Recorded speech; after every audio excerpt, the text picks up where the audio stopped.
Hi there. I'm Sharcy with USDA here in Colorado, Resource Conservationist, covering Boulder County.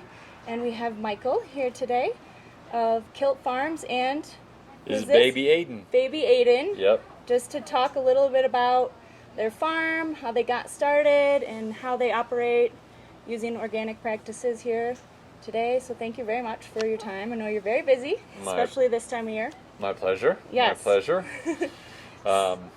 Well, hi Aiden, do you have anything you need to say to the great folks at NRCS? Except it's hot. It's very hot. It's hot. Okay, say bye. Then we'll talk. Bye Aiden. Bye NRCS. He wants the mic. There you go. Yeah, so give us a basic background overview of Kilt Farms here, acres, what kind of production you have. Okay. So Kilt Farm is certified organic. We're right now at about 80 acres of under management, with 7 to 9 acres under cultivation for production. And it varies from year to year depending on what's happening. We service community supported agriculture program that's this year roughly 300 families, including low-income families and WIC families in partnership with Boulder County Health. We also sell wholesale to grocery stores and restaurants throughout the Front Range, from Fort Collins to Denver and Golden. Right on. So how long have you been doing this, and how did you kind of get into farming? I've been living in Colorado since 1993. My background's hotel restaurant management. I was lucky enough to live in Steamboat for 10 years. And in that time, I kind of moved away from the restaurant industry and got more involved in massage and a whole bunch of different stuff, living a wonderful lifestyle in Steamboat. And through that work, I was able to work for a hotel in Southern California for 9 months in 2007. And going from Steamboat to Ventura County, the food quality was just unbelievable in Ventura County. I mean, farmers market every day of the week, come home with fresh chicken and all kinds of veg. Then moved back to Steamboat, and it really put in contrast the food quality. Colorado's kind of the end of the distribution line, but Steamboat is definitely the end of the distribution line. And so I remember sitting on a chairlift late at the end of the season that year, and it really hit me how bad the food was going to get when the tourists left. It's rotting on the shelves in the city market. And so I decided at that point that I was going to do something about it. And so I did a bunch of research, learned about community-supported agriculture, and then started to work with farmers on the Front Range and the western slope of Colorado to bring food to the mountain communities. Okay. And so we were distributing food from Summit County to Aspen and Winter Park through Steamboat. And it was really just sales and distribution. But I was always really drawn to the magic in the field. Like, I'm looking at the fields driving through Palisade going, wow, how do they do that?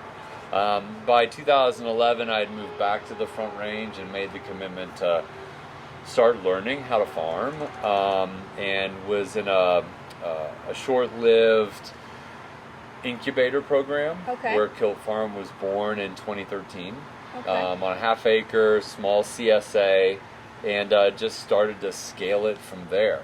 Nice. And it took a little while before I could get onto a piece of sizable land, and where we're sitting right now is Boulder County open space. Okay. And it was affectionately known as the Triangle of Death because so many farmers had failed on this property. Part of it was the property, part of it was the infrastructure that was here, and some of it was management because it was a growers cooperative. Okay. And then I had the opportunity to come in and sublet it from another farmer that was failing, and really stripped it down to its bare soil, rebuilt the infrastructure, and started to really scale from there. And because I don't have an ag degree, I do some radical things, right? So I learned through Acres USA and reading Albrecht's books, and really trying to get into how to grow good quality food, high quality food. And the first thing that I did on this property after my soil testing was I put down 2,000 pounds of sea salt as part of my amendment package. Okay. Because the trace minerals are so bad. And really addressing the deficiencies in the soil and the deficiencies in the infrastructure, and as I've gone along, to be able to hopefully produce efficiently enough and high quality enough to have a viable business. Okay, well that's a good segue into nutrient management. So you said the farm here had a history of kind of being abused or not treated. Let's say not neglected. managed that Yep. great, neglected. It was a hayfield. Okay. With drainage issues, and we're still dealing with those to this date. So I soil test yearly, Okay. And then really kind of base my amending package on that soil testing. And so I work with the Albrecht method, Okay. trying to balance cations and anions, and really addressing those soil limitations from a chemical standpoint. And it's molybdenum and boron and the traces, and even though my pH is really high, I still lime my fields because I have too much magnesium, so trying to get the soil to open up. And because there were multiple management practices here, I have parts of the field that had so much compost put on them, they're high in potassium. Yeah. So, over time, I'm trying to manage it as a unit, but even on this 7-acre property, we have a lot of different soil conditions. Okay. From a sandy loam to a heavy, heavy clay loam that was impacted from the 13 flood. So, we do yearly amending of the soil. What kind of amendments do you use? Well, for the minerals, it really depends on what the soil test is telling me.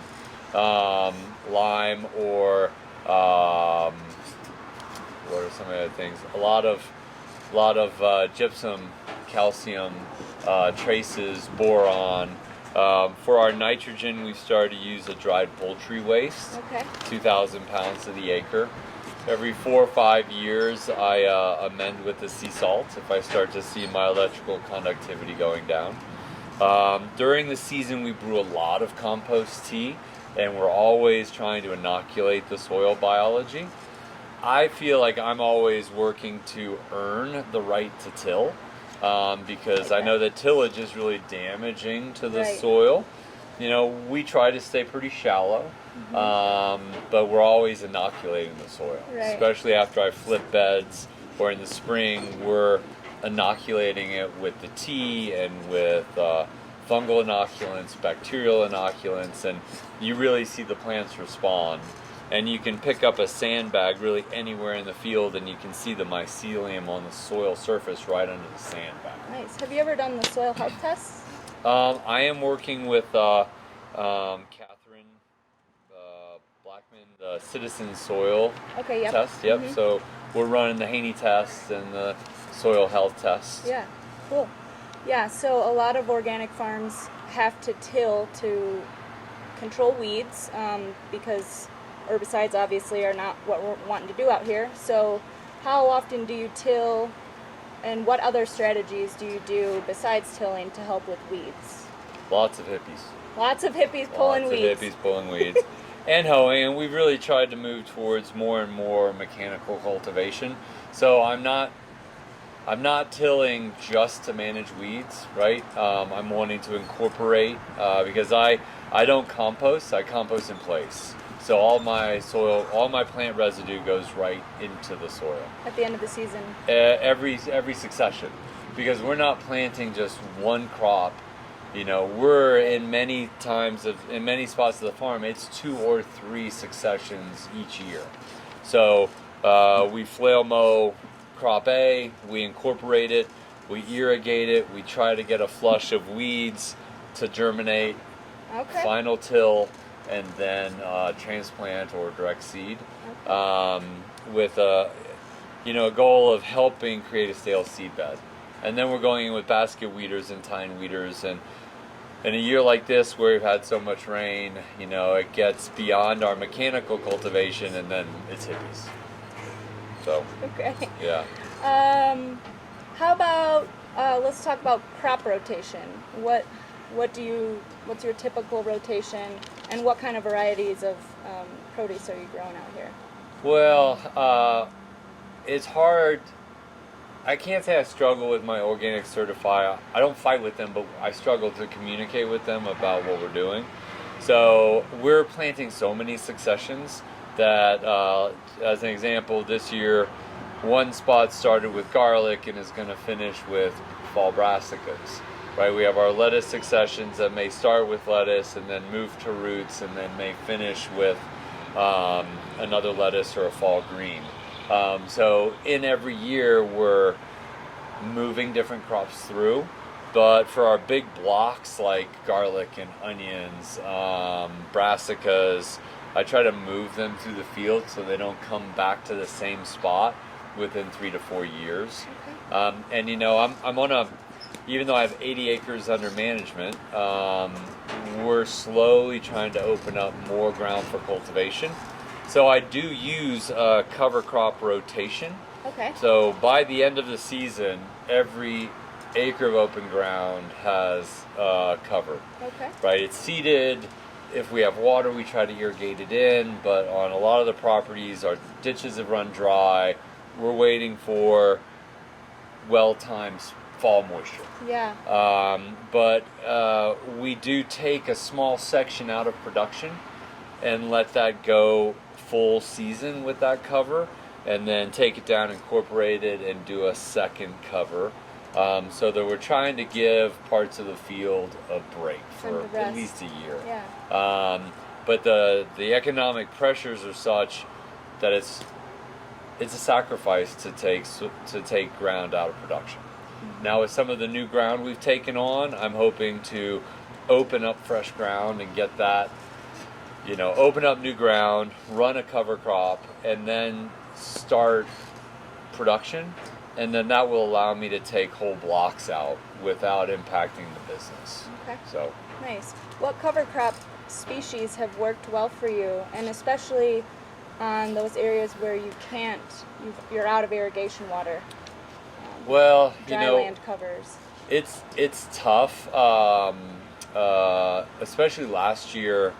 We seeded a fall winter cover of peas, vetch, triticale, and I forget what else was in it, but we were able to get it to germinate. We had some good moisture, and then the winter became unbelievably dry, so everything died except for the peas, which didn't germinate in the fall. So, and you know, we haven't really varied off that mix in the fall. For us, it's easy, get it covered, get something going. Because part of my goal is to really hold the soil. Mm-hmm. And even a few blades of triticale every inch really helps. Yep.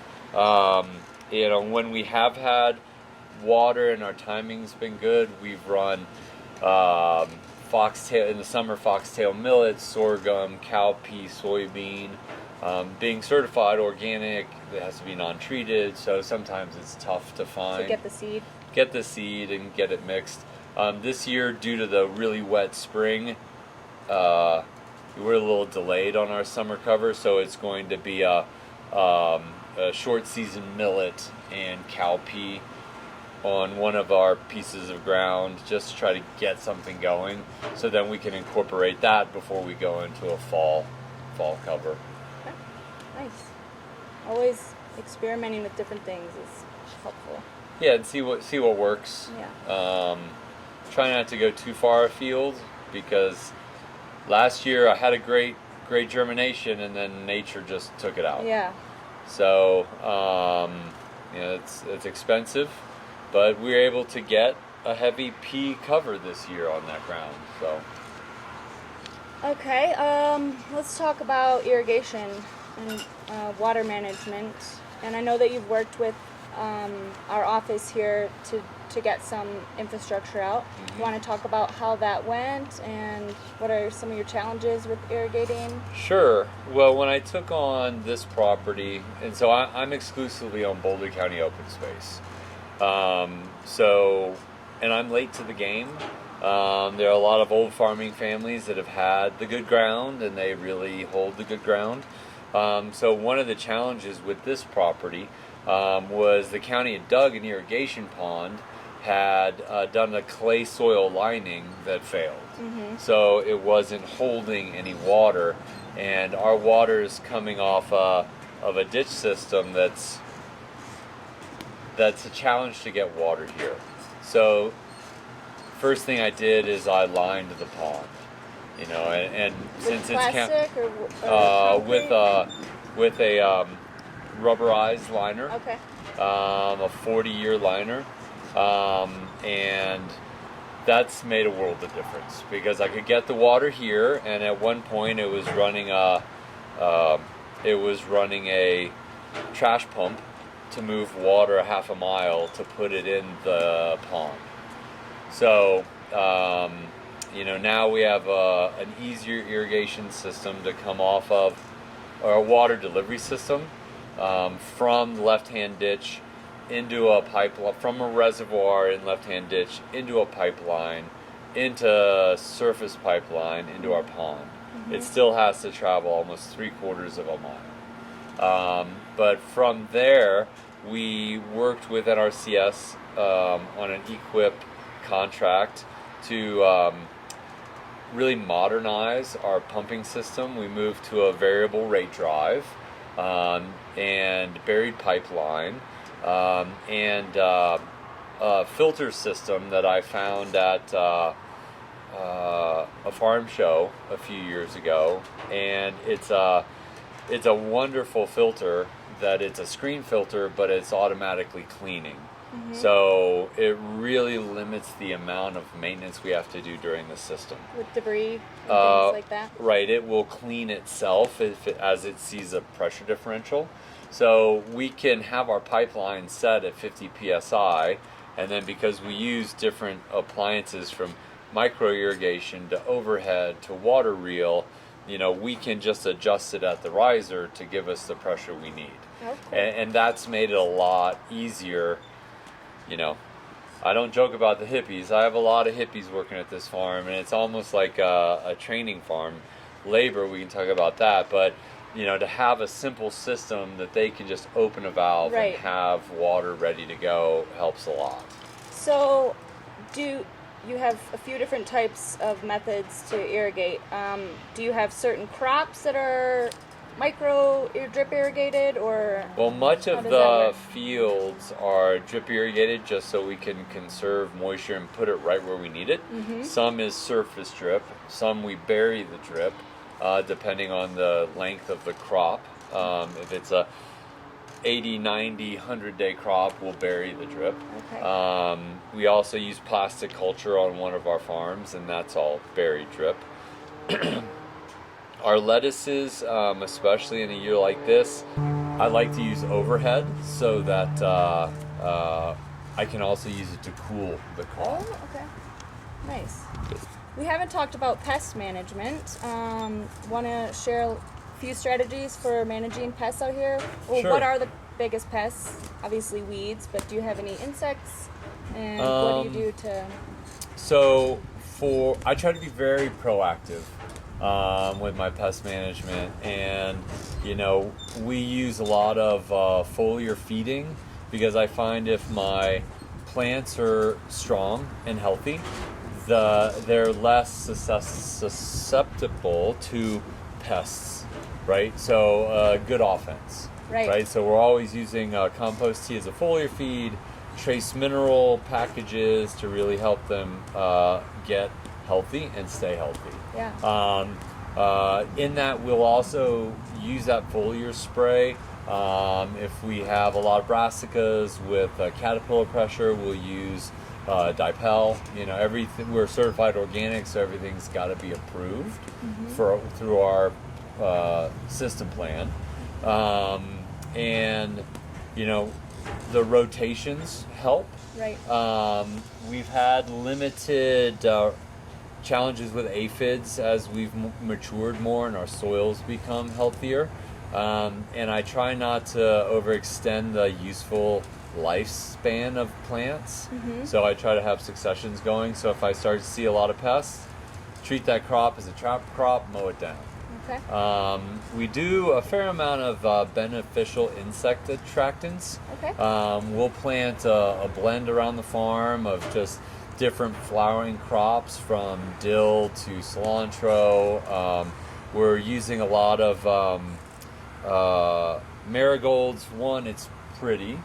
It's a deer repellent, but also is a beneficial insect attractant. Sweet alyssum interplanted with our brassicas to pull in predatory wasps. Cool.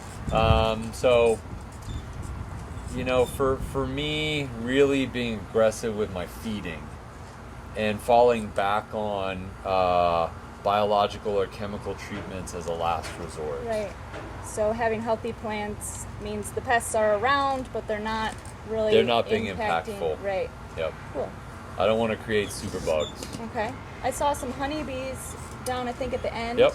We have another farmer who has set up hives on the property, and these are some of his best producing hives.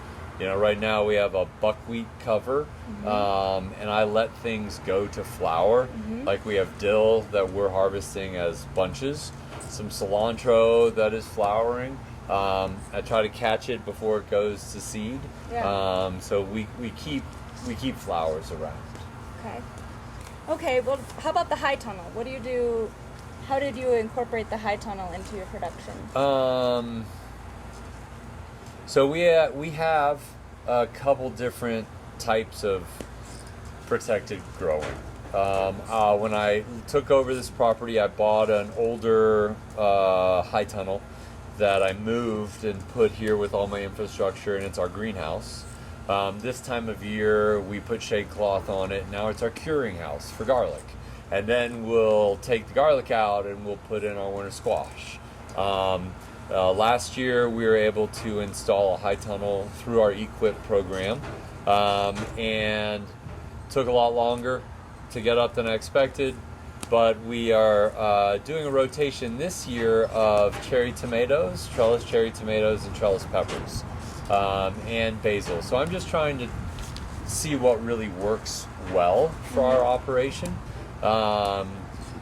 Part of me is seeing the value in a protected space where I could actually use it as for starch production, so that I can produce more starch for a larger farm. Okay. Because our current greenhouse is really constrained in size. So if I can utilize the high tunnel as start production in the early spring, and then turn it into in-ground production for the season, we're just learning how to maximize that house. Still, we're producing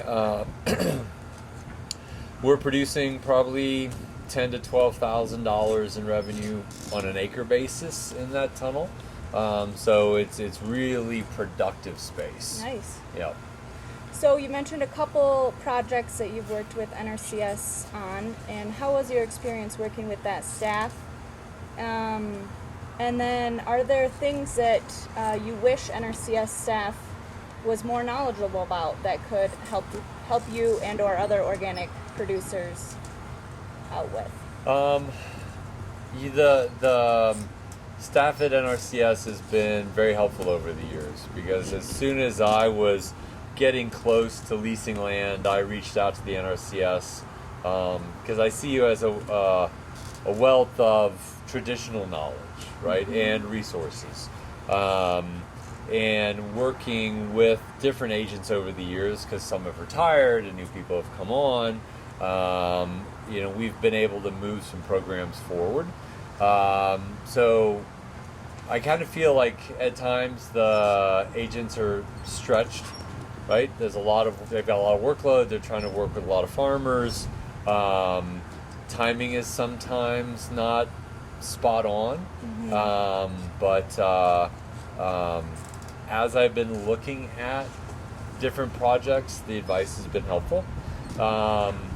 Being able to get outside of traditional ag mindset could be helpful, right? Because I don't use NRCS approved labs because they don't provide the information that I need for my specific system. Talking about for nutrient management. For nutrient management, and so expanding that, and getting more knowledge about mineral balancing or the compost tea. A lot of people see compost tea as a food safety hazard, and I really don't see it as such. But overall, my experience has been good with the NRCS. Good to know. Yep. So how was the process for you to becoming certified organic? Okay. A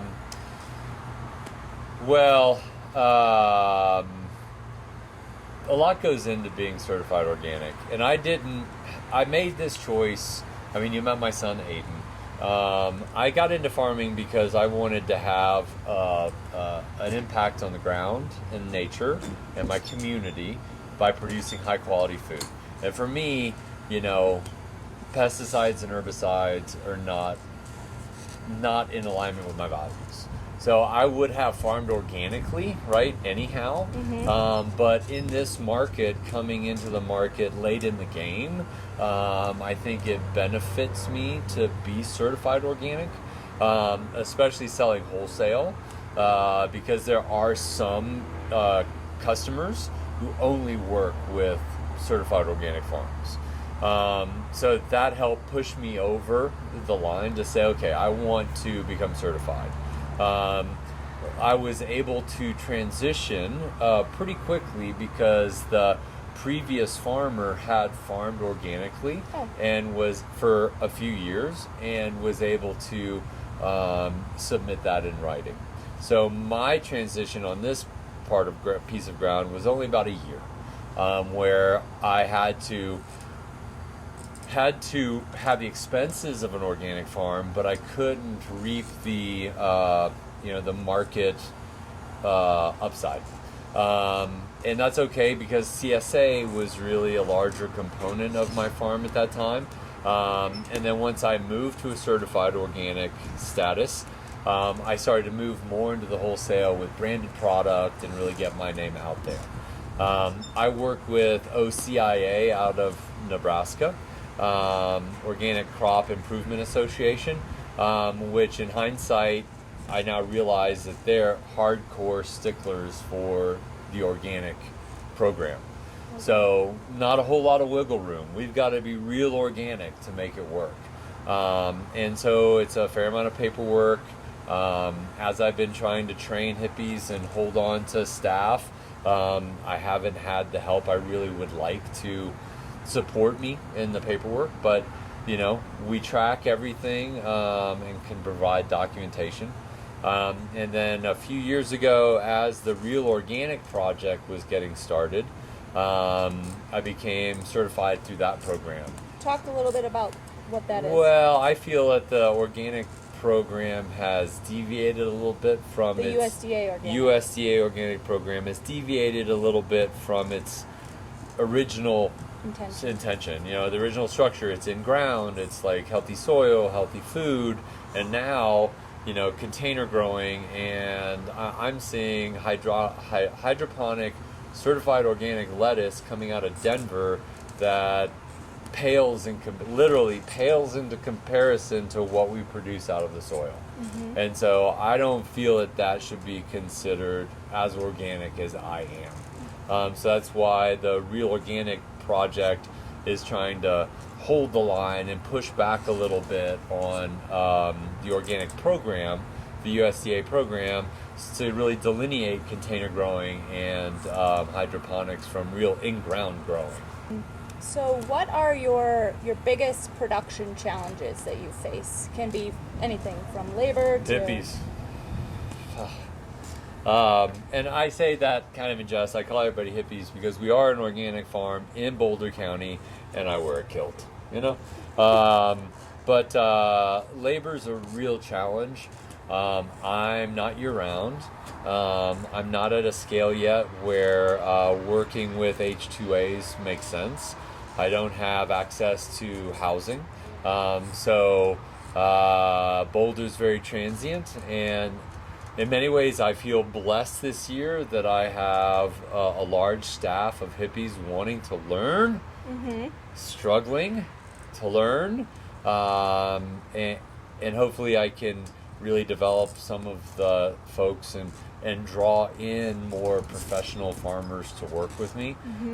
Labor's expensive in Boulder, and now we're looking at the possibility of having an overtime rule enforced, which will dramatically increase my costs. Because I can't afford to pay overtime, so I've got to bring on more staff, and all of my staff are now working 40 hours a week instead of 55 hours a week. And now where do I get the extra staff if I'm already struggling to get the staff I need? Staff's a challenge. Old infrastructure, right? I'm on Boulder County open space. Much of the land behind us was a swamp 100 years ago. And we have wooden and clay drain tiles that are collapsing. Last year I actually had small springs bubbling up in my production fields because of drain tile issues. And farming in the urban wildlife, in the WUI, I don't know if this is rural-urban interface. We have elk issues, we have animal pressure. As an organic farm, I don't have many tools. So if I use a sonic cannon, right, to scare off animals, next door's blowing up about the noise and how dare they, and so it's we had a car veer off the road at our other property and take out 50 feet of concrete irrigation ditch. So there's just, you never know, right? But labor's a big issue. This year the weather's been a challenge, wettest spring in 80 years. Then we had an inch rainfall in 20 minutes, and then that was a month ago, and we haven't had a drop of rain since. So climate variability, you never know. You never know. Closing thought for you, what's the future look like for your farm, or what's the vision where you want this place to head? Well, we'll have to go back, right? When I started it, it was a goal of being a full diet farm and providing all the meats, grains, eggs, vegetables that a family needs. Now that I'm this deep into vegetable production, but I've been able to take on acreage, there's a possibility of an enterprise of grazing animals starting, but mostly, we're still trying to scale so that we can get to a level 10 to 15 acres of production without having to expand my on-ground infrastructure, utilizing currently scaled equipment, and be able to have an impact on the community and for it to be consistently profitable. Profitability has always been a goal. It's been elusive because I've been scaling, and we've had devastating hailstorms, we've had floods, we've had a lot of issues, but I really feel we're moving in the right direction. I had folks start working with me this year, and they were expecting to work hard with none of the tools. But over the years, I've developed a system that has all the tools. So, slowly, organically growing our production to be able to really feed more of the Front Range community. Nice.